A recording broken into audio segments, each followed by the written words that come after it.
man ay ating lalampasan. Yan ang pangako sa iyong mahal. Sa piling mo ako'y nandito na. Ikaw lamang ang siyang sinisinta.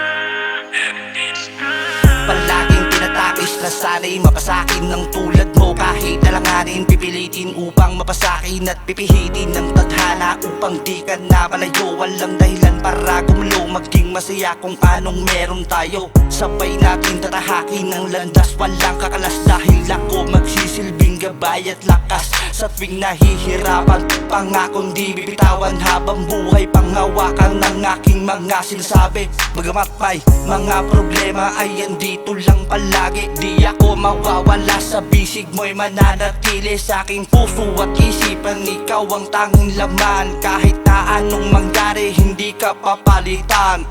Di ko na kailangan tumingin sa iba, dahil ang katulad mo sa akin sapat na. Lagi mo isipin na pag-ibig sa'yo lang, ano man maganap ikaw at ako lang. Di ko na kailangan tumingin sa iba, dahil ang katulad mo sa akin sapat na. Lagi mo isipin na pag-ibig sa'yo lang, ano man maganap ikaw. Tanging sa'yo ko lang naramdaman pagmamahal na tunay at wagas. Hindi na ko babaling sa iba.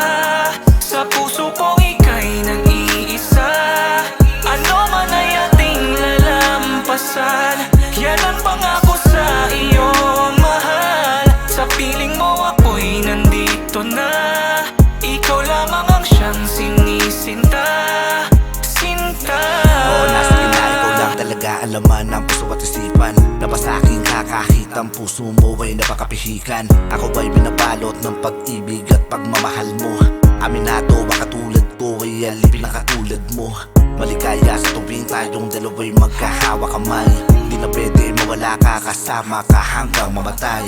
Tadaan at tatak sa isipan mo na ikaw ay akin lang.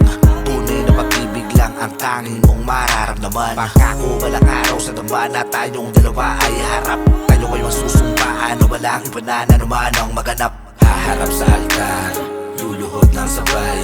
Isusuot ang singsing habang hawak ko ang iyong kamay. Gagawa ng mga plano na kasama ka. Siyempre bubuo ng pamilya na masaya. Gagawa ng mga bibig ikaw ang ina. Siyempre dapat malusog at magaganda. Gagawa ng mga plano na kasama ka. Siyempre bubuo ng pamilya na masaya. Gagawa ng mga bibig ikaw ang ina. Siyempre dapat malusog at magaganda.